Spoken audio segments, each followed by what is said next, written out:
What's up, guys? Spin Firearms here, and as you know on this channel, I absolutely love pocket carry. I think it has a great role in everyday carry. I think it makes life easy. Being able to balance activities as well as keeping yourself protected, your family protected, and so on. So I think pocket carry plays a great role. It also plays a great role in certain environments where you can't carry appendix or 3 o'clock or whatever the case may be because it's uncomfortable. You get rashes, it scratches all day, you're being active, and so on.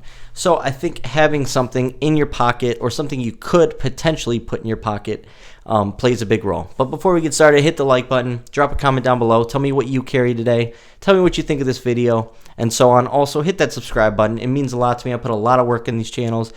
Into this channel. I love firearms. I spent a lot of time on this, testing these and so on, and I'm extremely passionate. And I hope my passion for this hobby rubs off on you guys a little bit because I truly am devoted to this. Now, the thing is, when it comes down to pocket carry, majority of the models that you see are in 380. And in a lot of people's heads, in a lot of people's minds, 380 is not enough. And I get that feeling, right? I do carry 380 every now and then. I do pocket carry 380, my Glock 42, Smith & Wesson Bodyguard, stuff like that. But at the same time, I can understand why some people are a little on the fence of it, right? Just like I carry 40 every now and then or 357 SIG. Sometimes you just feel like you need more power, more stopping power, or the temperature where people are wearing coats and stuff. You just feel like a certain caliber might not be adequate for that situation. So this is my list of 9mm pocket pistols. Now the problem is they don't make a lot of pocket pistols in 9mm. Majority are all 380 simply because of size. They want to make a small possible pistol where you can still get 380 in there, but it could slip right into your pocket and disappear.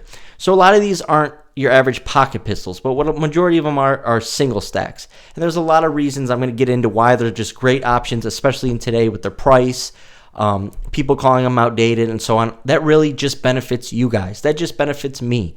Being able to pick up a CZ-P10M for $229 benefits me. Being able to pick up the PPSM2 LE with 3 mags and these what do you call it, phosphorus night sights or whatever they're called for $350. That benefits you. That benefits me. It just is what it is. So people calling stuff outdated and so on just helps us. Now, first one we're going to talk about is the Diamondback DB9 Gen4. Now, I know a lot of people have had issues with their Gens 1, 2, and 3. But for the Gen 4, a lot of people have actually been having luck. And I've had great luck with this. I put a substantial amount of rounds through it for how small it is, only having 6+1 capacity. They also make the flush mag for it, which I have as well. But the things I love about this are it is bigger than your average pocket pistol just by a little bit, but mainly in the grip. And the grip is wide enough to where you can still get a good purchase on that firearm, and with that pinky extension you get 2.5 fingers. And like I said, this is 6+1 and 9mm. Even though it's this small, the barrel is that thin and so on, it does take +P rounds. So you can get a great powerful defensive pistol out of this with the right defensive ammo and so on. I did shoot this in the winter too, so even with that small trigger guard, I was able to use this firearm and handle it well in the cold with Magpul gloves on. But I absolutely love this thing, and on top of that, it's not going to break the bank. These are like $250. So think about it. You have a 9mm pocket pistol you can throw in your pocket. You're just going to the park. You're just going to the store. You're just walking to the dog. You're just going to get gas real quick in a safe area. This is enough, right? You don't feel outgunned. 6 rounds, 6+1, 7 rounds, plus a backup mag. You will be just fine. Absolutely love my Diamondback DB9 Gen4. My favorite pocket pistol, 9mm though, is going to be a bit heavier than the other options. And it's also not going to be as small. Like for instance, I'll show you the size difference. It's just got an overall larger footprint. But this is my FN503. And you can see the wear from pocket carry, right? This thing is dirty, gunked up. Even though it's clean on the inside, the outside is beat up. Look at that. Look at the finish on the slide. This thing has gone through some stuff, I will tell you. I fell off a ladder, probably from 7 feet in the air at 4 in the morning, right onto my FN503 in a Vetter pocket locker holster. Nothing happened. Nothing went off. Nothing. But I received a massive bruise, massive cuts on my thigh from stuff I landed on. But this thing held up, and so did that Vetter pocket locker holster. But anyways, you can see what 3.5 years of carrying in my pocket while at work 50 to 60 hours a week does to a pistol, and it just beats it up. But guess what? 100% reliable. This is probably the flattest shooting pistol on the table, maybe other than the CZ-P10M. And for its size, it's super thin. I threw the hoe grip on it just because it helps with recoil, but it also gives you a very ergonomic feel on it. But this thing just runs, and it runs extremely dirty. It runs gunked up, pocket lint, dirt, glue, primer, whatever is in there, it runs. And I've proved that over and over again with that pistol. I trust my life with that. I absolutely love the FN503, and right now I've seen them for like $420 in certain places. It's battle tested. It's FN. It has an awesome metal trigger. It's light but long, but that's how a pistol should be for your pocket. But absolutely love it. Next up, we'll go something a lot of people are going to frown upon, but this is a P80 frame. Now, for pocket carry, if you're actually going to be carrying it, make sure it's a serialized frame. Make sure it's a firearm that is serialized, so they can't use that against you at court. And on top of that, when you buy the serialized P80 frames, which have better texturing, come with an awesome rail, better ergonomics than the Glock 43, but takes all Glock 43 internals, uppers, lowers, and so on, mags, all that. It's very ergonomic, very shootable, but like what I was saying, is if you get it serialized with the holes pre-drilled from the factory, whatever, pay your FFL the $10, the $20, whatever you have to pay, get it transferred, put OEM Glock parts in this, you have a super ergonomic Glock 43. This right here, I believe, is 6+1 setup, but I do not pocket carry this because this does have aftermarket parts, even though they're great. Never had a failure with this. I just don't pocket carry as much, but I definitely could. It's an awesome, awesome pistol.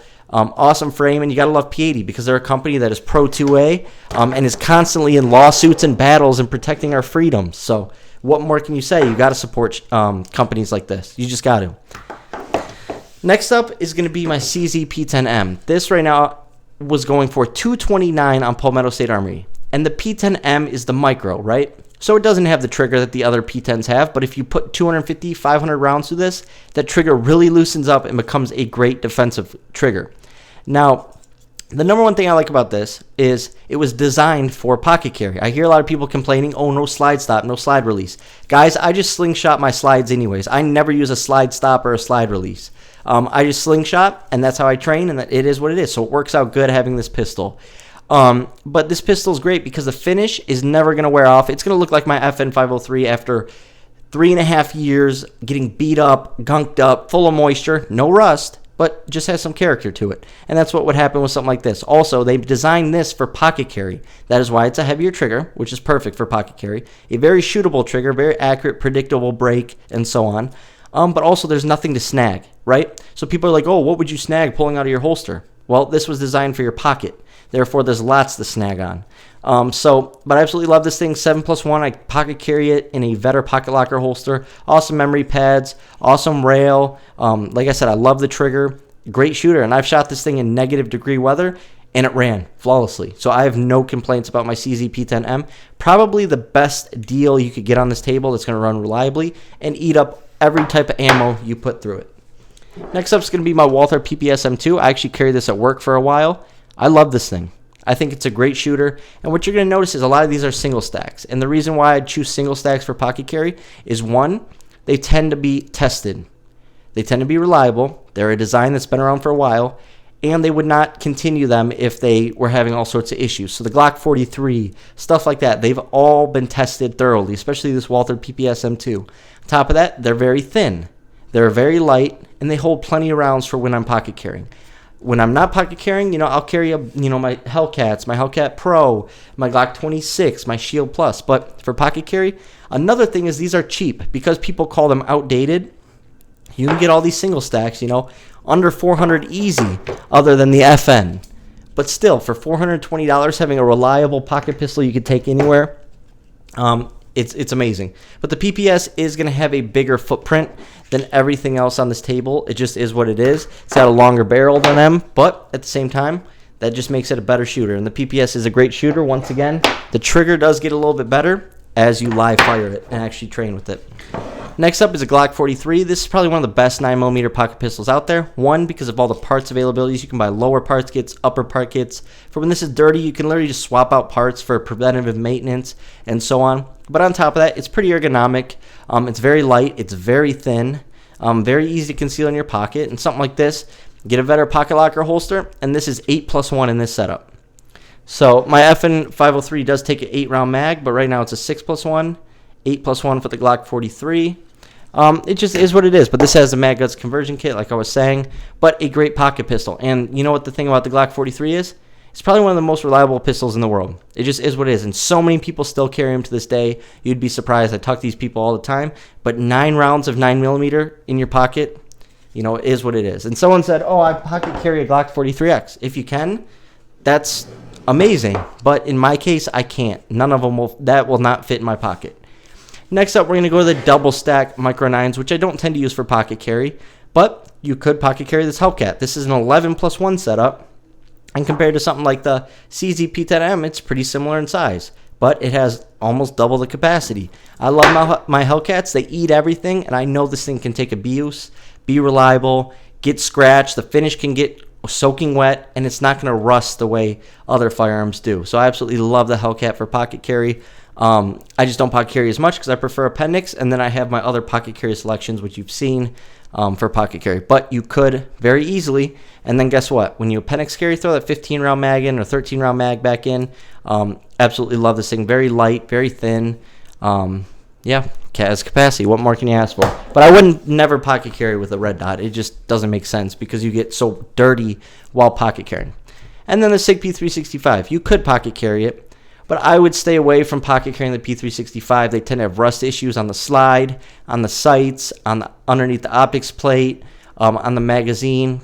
And also the FCU makes me nervous with getting as dirty. I know they say it's self-cleaning and stuff like that, but still, if you're pocket carrying in the environments I pocket carry in, you could have some major issues. But I know it's something that people pocket carry all the time, and it's a great option. I know this is the 380 version.